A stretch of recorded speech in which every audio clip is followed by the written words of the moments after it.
तो सबसे पहले सिरोही से खबर है, जहां मुख्यमंत्री भुजनलाल शर्मा आज सिरोही दौरे पर रहे, जहां उन्होंने किसानों, महिलाओं और श्रमिकों को 1590 करोड़ रुपए की राशि हस्तांतरित की। कार्यक्रम में जोराराम कुमावत, मंत्री ओठाराम देवासी, मंत्री गौतम दक्ष सहित अनेक विधायक, पदाधिकारी और बड़ी संख्या में किसान, श्रमिक और महिलाएं उपस्थित रहे। सीएम शर्मा ने इसे खुशी का दिन बताते हुए कहा कि किसान आगे बढ़ेगा तभी प्रदेश आगे बढ़ेगा।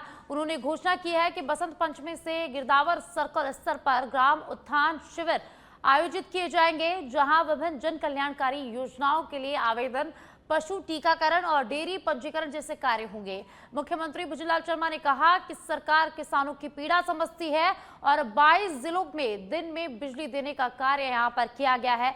उन्होंने गौशालाओं में गो अनुदान बढ़ाने, कानून व्यवस्था सुदृढ़ करने और बिना पेपर लीक में भर्तियों का दावा किया है। सीएम ने सिरोही की जनता का आभार जताते हुए सरकार की नीतियों को जनहितकारी यहां पर बताया है।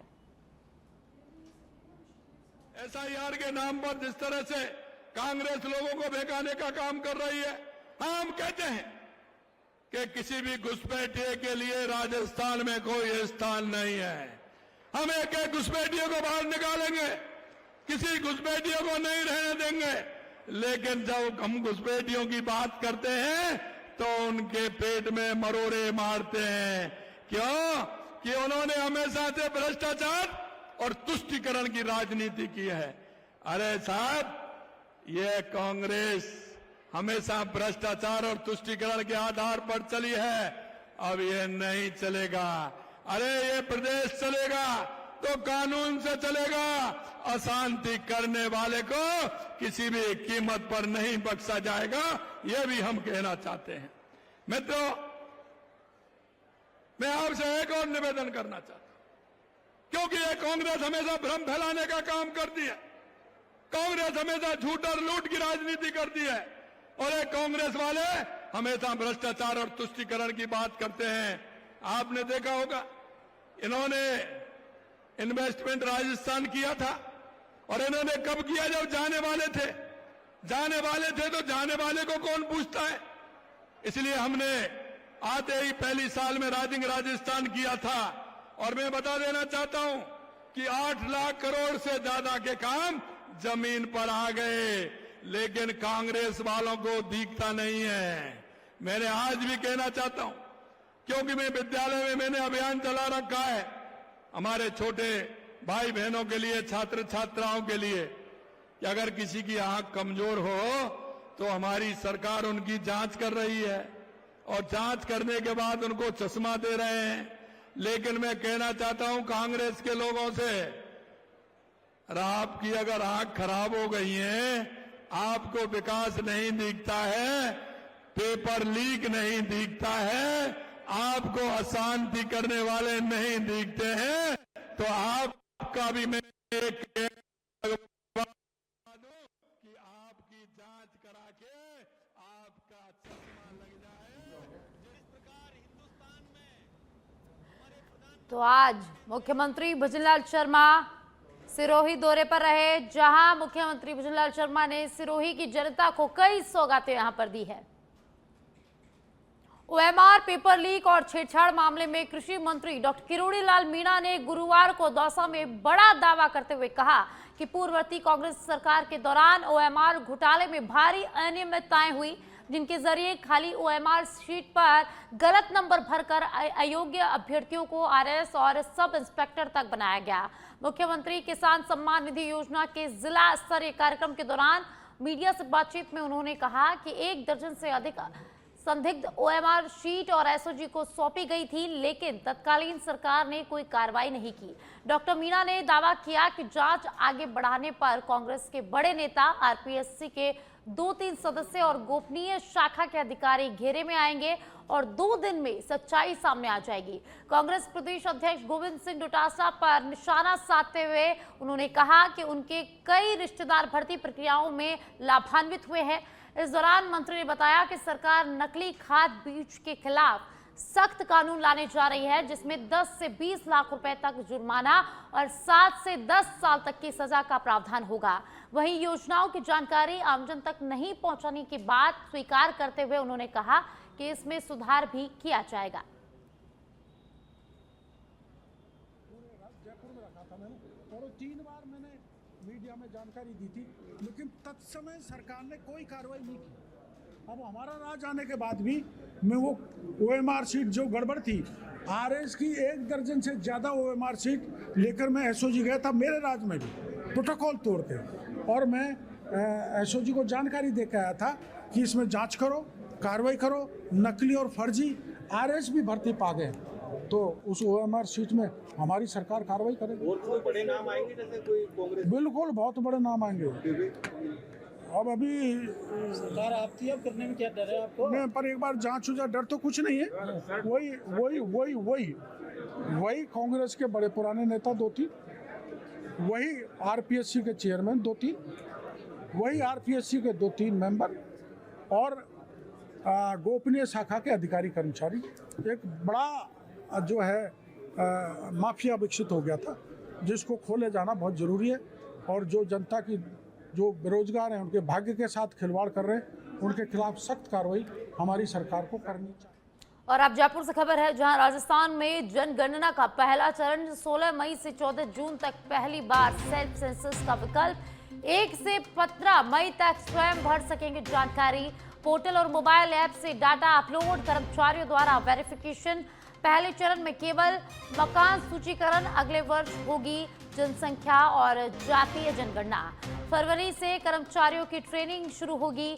2 लाख से अधिक कर्मचारी यहां पर तैनात रहेंगे और करीब 1,60,000 प्रगणक घर घर जाकर सर्वे करेंगे। जनगणना अवधि में ट्रांसफर पर रोक, कलेक्टर से पटवारी तक अधिकारी कर्मचारी इसमें शामिल रहेंगे। विशेष परिस्थितियों में ही ट्रांसफर की अनुमति होगी। तो अगले वर्ष जनगणना होगी। फरवरी से कर्मचारियों की ट्रेनिंग यहां पर शुरू हो जाएगी। और एक और जयपुर से खबर सामने आ रही है, जहां ABVP जयपुर महानगर की भव्य तिरंगा यात्रा 251 फीट का अखंड तिरंगा आकर्षण का केंद्र यहां पर बना। गणतंत्र दिवस के उपलक्ष्य में पारिक कॉलेज से शहीद स्मारक तक मार्च, 700 से अधिक छात्र छात्राओं की गरिमामयी सहभागिता, अनुशासन, समसरता और राष्ट्रप्रेम का संदेश। राष्ट्रीय राज्य विश्वविद्यालय संयोजक भारत भूषण मुख्य वक्ता, समाज सेवी अखिल द्विवेदी यहाँ पर अतिथि रहे और नेतृत्व में रहे महानगर मंत्री केशव पारेख सहित कार्यकर्ता। युवाओं में संविधान, एकता और राष्ट्रभक्ति को नया संबल मिला। तो जयपुर से खबर, 251 फीट का अखंड तिरंगा आकर्षण का केंद्र बना। अनुशासन, समसत्ता और राष्ट्रप्रेम का संदेश यहाँ पर देखा गया है। समाजसेवी अखिल द्विवेदी यहाँ पर कार्यक्रम में अतिथि रहे। ABVP जयपुर महानगर की भव्य तिरंगा यात्रा निकाली गई। 251 फीट का अखंड तिरंगा यहाँ पर आकर्षण का केंद्र बना।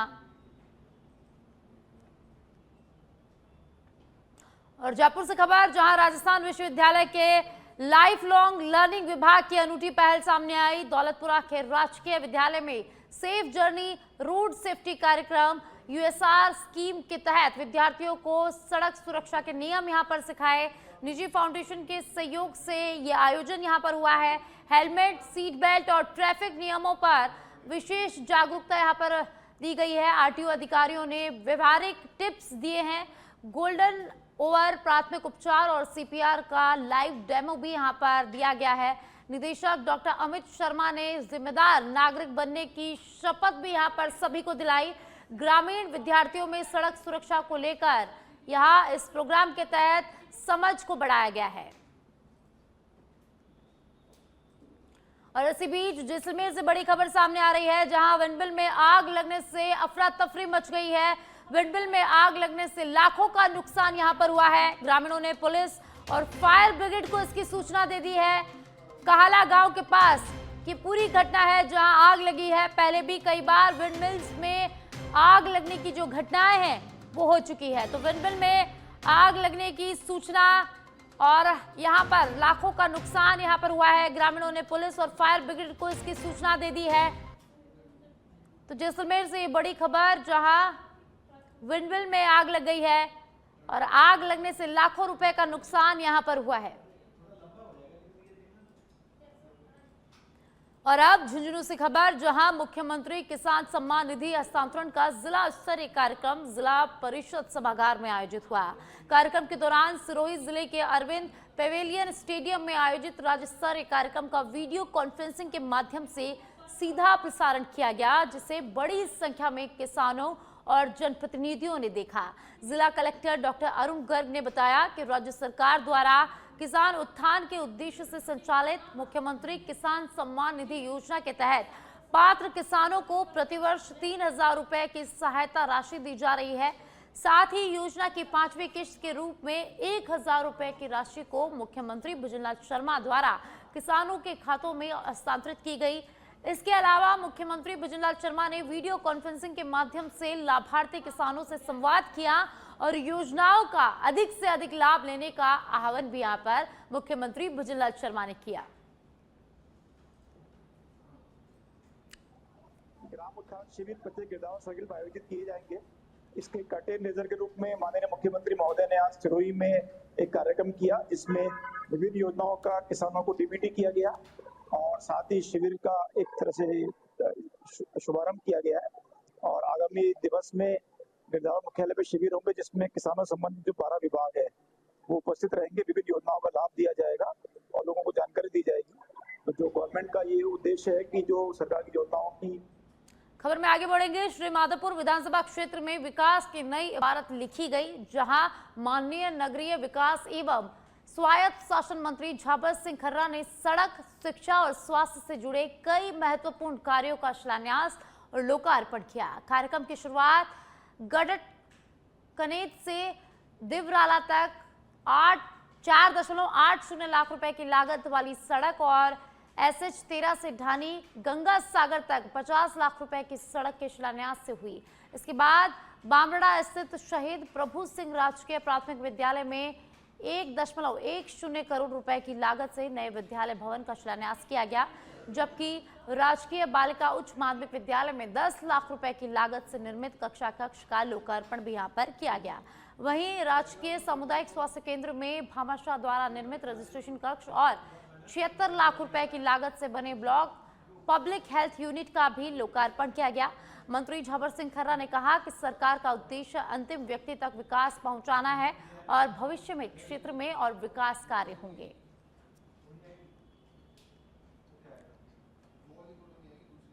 और अब झुंझुनू से खबर है, जहां झुंझुनू जिले के नेवरी गांव से हैरान कर देने वाला मामला सामने आया है, जहां एक राजकीय उच्च प्राथमिक विद्यालय को जर्जर भवन होने का हवाला देकर सीनियर स्कूल में मर्ज कर दिया गया, जिसके विरोध में अभिभावक और बच्चे स्कूल के गेट के सामने धरने पर बैठ गए।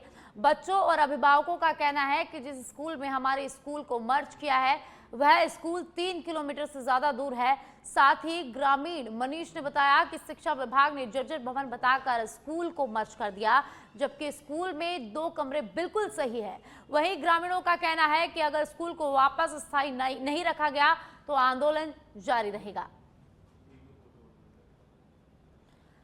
धौलपुर के निहालगंज थाना क्षेत्र स्थित नारायण विहार कॉलोनी में जलभराव के कारण बुधवार को एक हादसा यहां पर हो गया, जिसमें उदय सिंह के मकान के पशु बाड़े की दीवार ढह गई और एक पशु की मौके पर ही मौत हो गई। घटना के समय बाड़े में कोई व्यक्ति मौजूद नहीं था, इसलिए मानवीय क्षति यहां पर नहीं हुई। कॉलोनी वासियों ने बताया कि लंबे समय से जलभराव की समस्या बनी हुई है और मकानों की नींव लगातार गीली रहने के कारण दीवारें कमजोर हो रही है। कई बार शिकायतों के बावजूद स्थायी जल निकासी की व्यवस्था यहां पर नहीं की गई है। पीड़ित परिवार ने प्रशासन से मुआवजे की मांग की है, जबकि स्थानीय लोग नगर परिषद और जिला प्रशासन से जल्द जल निकासी की ठोस व्यवस्था करने की यहां पर लगातार मांग कर रहे हैं।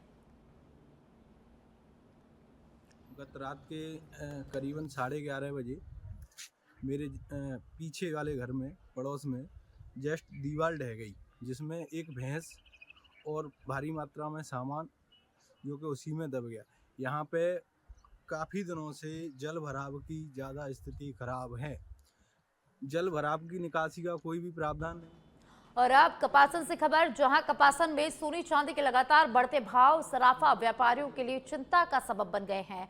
अनिश्चित दामों के चलते व्यापार पहले ही मंदी की चपेट में है। वहीं ग्राहकों के साथ रोजाना होने वाले विवादों ने स्थिति और गंभीर कर दी है। कई ग्राहक पहले खरीदे आभूषण लेकर दुकानों पर दोबारा विवाद करते हैं। कई मामलों में यह गाली गलौज तक पहुंच जाता है, जिससे व्यापारियों और उनके परिवारों में डर का माहौल बना हुआ है। सराफा एसोसिएशन एवं स्वर्णकार समाज ने उपखंड अधिकारी और पुलिस को ज्ञापन सौंपते हुए दुकानों पर असामाजिक तत्वों के खिलाफ सख्त कार्रवाई की मांग की है, ताकि व्यापारी बिना भय के व्यवसाय कर सके और कानून व्यवस्था यहां पर बनी रहे। और अब बयाना से खबर है, जहां श्री राम मंदिर प्राण प्रतिष्ठा की द्वितीय वर्षगांठ के अवसर पर बयाना उपखंड के गांव बीरमपुरा में गुरुवार को श्री राम भगवान की भव्य शोभा यात्रा का आयोजन किया गया। शोभा यात्रा में राजस्थान राज्य अनुसूचित जाति वित्त और विभाग आयोग विकास आयोग जयपुर के अध्यक्ष राजेंद्र कुमार नायक मुख्य अतिथि के रूप में यहां शामिल हुए। शोभा यात्रा के उपरांत वीरमपुरा में धाकड़ समाज की ओर से आयोजित भंडारे में अतिथियों और श्रद्धालुओं ने प्रसादी यहां पर ग्रहण की।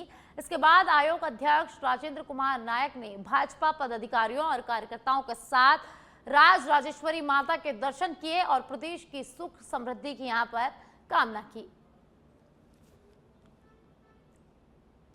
चौथ का बरवाड़ा उपखंड के बलरिया गांव में युवक लोकेश गुर्जर की संदिग्ध परिस्थितियों में हुई मौत के बाद हालात यहां पर तनावपूर्ण हो गए हैं। आक्रोशित परिजन और ग्रामीण मृतक का शव वाहन में रखकर चौथ का बरवाड़ा थाना परिसर के बाहर धरने पर बैठ गए हैं, जिससे प्रशासन के हाथ पांव फूल गए हैं। बताया गया कि मृतक की बहन के अपहरण का मामला पहले से दर्ज था और परिजनों का आरोप है कि पुलिस ने समय रहते कोई ठोस कार्रवाई नहीं की, जिससे लोकेश मानसिक रूप से परेशान था।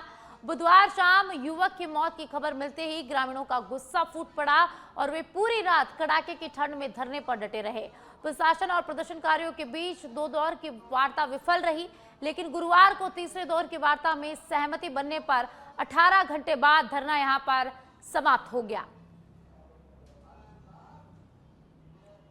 और अब झुंझुनू से खबर, जहां 1965 के भारत पाकिस्तान युद्ध में देश के लिए शहादत देने वाले शहीद फयाज मोहम्मद खान की स्मृति को चिरस्थायी बनाने की मांग एक बार फिर तेज हो गई है। गौरव सेनानी सेवा समिति झुंझुनू ने इस संबंध में जिला कलेक्टर डॉक्टर अरुण गर्ग को ज्ञापन सौंपकर शहीद के पैतृक गांव बामनवास में स्मारक निर्माण के लिए भूमि आवंटन और किसी सरकारी विद्यालय का नामकरण शहीद के नाम पर करने की मांग की है।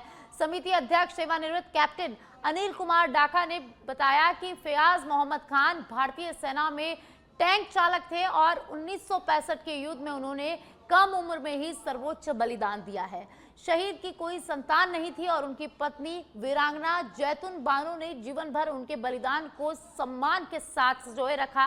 वृद्धावस्था में उन्होंने पति की शहादत को स्मारक के रूप में अमर करने की इच्छा जताई है। शहीद के मान सम्मान के लिए, मूर्ति के लिए उनकी विडो जो है वो अभी शहीद स्मारक पर पिछले 5-7 दिन पहले अनशन पे बैठे थे। तो हम लोगों ने गौरव सेनानी सेवा समिति ने उनको आश्वासन दिया था कि हम लोग कलेक्टर साहब से मिल कर के आपकी जितनी हेल्प होगी वो हम हेल्प करेंगे, क्योंकि जो झुंझुनू ज़िला है वो शहीदों का और फौजियों का ज़िला है। इसलिए हम लोग आज जो हैं कलेक्टर साहब से मिल कर के आए हैं और कलेक्टर साहब को हमने ज्ञापन दिया है कि साहब जो शहीद फयाज मोहम्मद है उसको मान सम्मान देने के लिए प्लस जो है सबको मोटिवेशनल के लिए।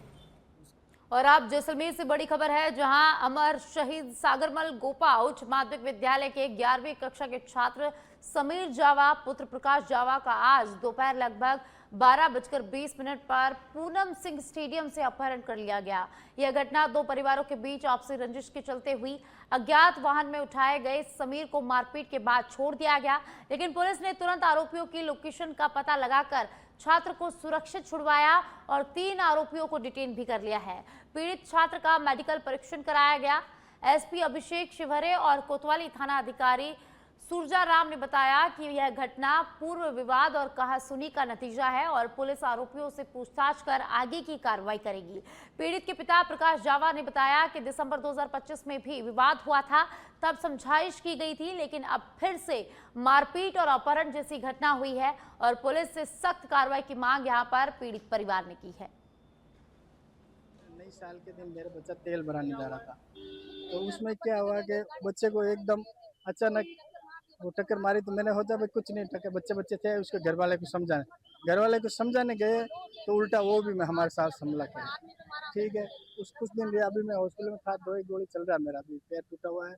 और उसके बाद में आज बच्चा स्कूल गया था, स्कूल गए तो वो बच्चे को उठा के ले जा। प्रकाश नाम के व्यक्ति आए मेरे पास और उन्होंने बताया कि उनके पुत्र समीर को सरकारी स्कूल के बाहर से कुछ लड़के उठा के ले गए हैं और उसके साथ मारपीट कर सकते हैं।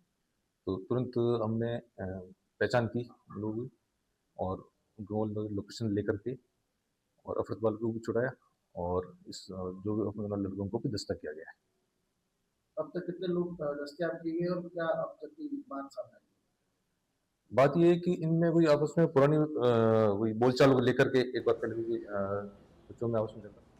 और अब हनुमानगढ़ से खबर है, जहां ग्राम जंडावाली में मतदाता सूची के एसआईआर के दौरान वैध मतदाताओं के नाम अवैध रूप से कटवाने के प्रयास का आरोप लगाते हुए आज ग्रामीणों ने जिला कलेक्ट्रेट पर जोरदार प्रदर्शन किया। यह प्रदर्शन जिला कांग्रेस कमेटी अध्यक्ष मनीष मक्कासर और माकपा नेता रघुवीर वर्मा के नेतृत्व में किया गया। प्रदर्शन के उपरांत ग्रामीणों ने उपखंड अधिकारी को ज्ञापन सौंपकर मामले की निष्पक्ष जांच और दोषियों के विरुद्ध सख्त कार्रवाई की मांग की है। ज्ञापन में आरोप लगाया गया है कि ग्राम जंडावाली के बूथ संख्या 37 से 45 तक कुछ लोगों की ओर से झूठे और भ्रामक प्रपत्र साथ भरकर वैध मतदाताओं के नाम मतदाता सूची से हटवाने का प्रयास किया जा रहा है।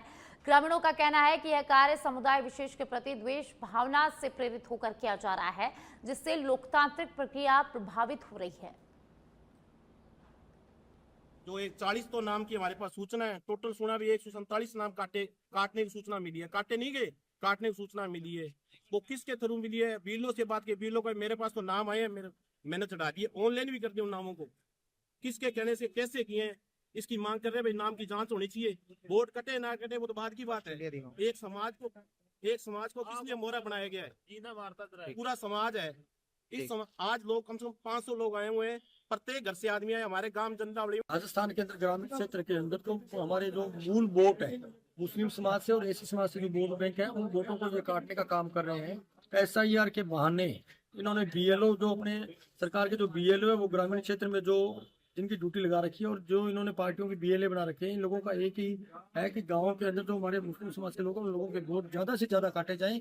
इन लोगों ने यहाँ पे मीटिंग करके, ऐसा नहीं है कि फॉर्म भर दिया है किसी व्यक्ति ने और उसका नाम कट जाएगा। बिल्कुल, अगर वो पात्र है तो उसको विधिवत पहले उसको सुना जाएगा। अगर वो पात्र है तो उसको मतदाता सूची में रखाएगा। किसी का भी गलत तरीके से नाम मतदाता सूची से नहीं काटना। जो सर वो कहना है कि उसको तो देखिए लिस्ट उन्होंने अपने स्तर पे तैयार की है, उसका सोर्स क्या है वो मुझे नहीं पता है। खबर में आगे बढ़ेंगे। टोंक के पुरानी टोंक थाना क्षेत्र के मोहल्ला चूड़ीग्रान में 15 दिसंबर 2025 को सरदार अहमद पर तलवार से जानलेवा हमला करने के मामले में पुलिस ने 2 वांछित मुख्य आरोपी अब्दुल शकूर पुत्र अब्दुल रऊफ और महबूब पुत्र अब्दुल रऊफ को गिरफ्तार कर लिया है। परिवादी सरफराज के अनुसार आरोपी शकूर, महबूब सहित अनेक अन्य भाइयों और 5 से 7 साथियों ने तलवारों से लैस होकर सरदार अहमद पर हमला कर सिर, हाथ और पेट पर गंभीर चोटें पहुंचाई, जबकि उसके पुत्र शहजादा उर्फ जिब्रान के घुटने पर तलवार से वार कर उसे काट दिया गया। पुत्री सहित बीच बचाव करने वालों को भी यहां पर चोटें आई। मामले में बीएनएस की धारा 115, 126, 109 और 189 में प्रकरण दर्ज कर लिया गया। पुलिस अधीक्षक राजेश कुमार मीणा के निर्देश, अतिरिक्त पुलिस अधीक्षक रतन लाल भार्गव के मार्गदर्शन और वृत्ताधिकारी मृत्युंजय मिश्रा के निर्देशन में थानाधिकारी नेमीचंद गोयल के नेतृत्व में टीम ने कार्रवाई करते हुए दोनों आरोपियों को यहां पर गिरफ्तार कर लिया है और उनके कब्जे से एक तलवार, एक लकड़ी का डंडा भी बरामद किया है। आरोपियों को पीसी रिमांड पर लेकर आगे का अनुसंधान जारी है। जो परिवादी है उसके परिवार में सरदार, फरहान और महराज करके महिला है जिनके गंभीर चोटें हुई।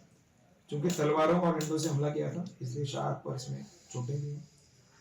इनको अरेस्ट करके हमने माननीय न्यायालय के समक्ष पेश कर 1 दिन का पीसी प्राप्त किया है और इनसे एक तलवार और डंडा भी हमने अभी तक बरामद किया। विवाद क्या था जिसको लेकर?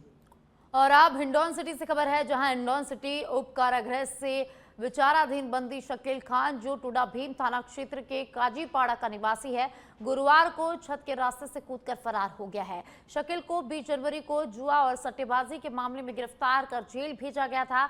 घटना आज करीब 11 बजे जेल के चौक में झाड़ू लगाते समय हुई, जब उसने छत पर चढ़कर पास के पेड़ के सहारे नीचे उतरकर फरार होने का मौका लिया। सूचना मिलते ही जेल प्रशासन ने उच्च अधिकारियों को इससे अवगत कराया और SDM Hemraj Gurjar, additional SP Satyendra Pal Singh और डीएसपी मुनीश कुमार मीणा मौके पर पहुंचे।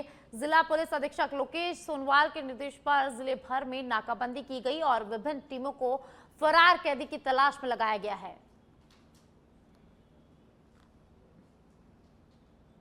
बताइए, जो ये मुलजिम भागा है तो क्या कहना चाहेंगे सर, क्या मामला है? करीब जेल प्रशासन द्वारा पुलिस को सूचना दी गई थी कि शकील नाम का व्यक्ति है जो 13 आरपीसी और 112 के अंदर मुलजिम था, तो इसकी भागने की सूचना प्राप्त हुई। इसमें मैं एसडीएम साहब और डीसी साहब वहाँ पर जेल में। नौगांव में अयोध्या धाम में श्री राम लला की प्राण प्रतिष्ठा के 2 वर्ष पूर्ण होने पर गुरुवार को भव्य उत्सव का माहौल रहा। 1100 कलशों के साथ शोभा यात्रा कुटी से शुरू होकर कस्बे के प्रमुख मार्गों से गुजरते हुए जैन वाटिका तक पहुंची, जिसमें महिलाएं सिर पर कलश उठाए और युवा भगवा झंडा लहराते हुए शामिल हुए। सजे धजे रथों पर श्री राम, शिव शंकर और बजरंग बली की झांकियां, हाथी, ऊंट और घोड़े यात्रा की शोभा बढ़ा रहे थे, जबकि 14 डीजे पर भजन और राम धुन ने माहौल यहां पर भक्तिमय बना दिया। नगर पालिका अध्यक्ष राजीव सैनी और ग्रामीणों ने इसके सहयोग से आयोजित इस कार्यक्रम में हर उम्र के लोग शामिल हुए और पुष्प वर्षा कर इनका स्वागत भी यहां पर किया गया।